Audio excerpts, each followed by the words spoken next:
Hello dear friends, subscribers and guests of my channel. In this video I want to show and tell you how to enable data saver on Instagram in 2024. This method works on iPhone 15. So please put your like, subscribe to my channel, share this video with your friends and let's get started. So first we need to go to Instagram. After that, we need to go to our account and click on this button. Here we need to click Settings and Privacy. And after that, we need to click on Search bar.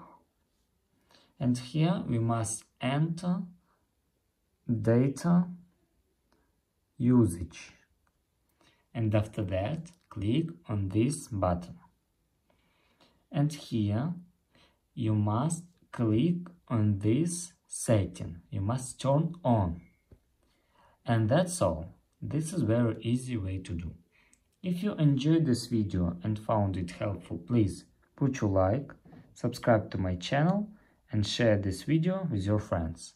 Bye bye everyone.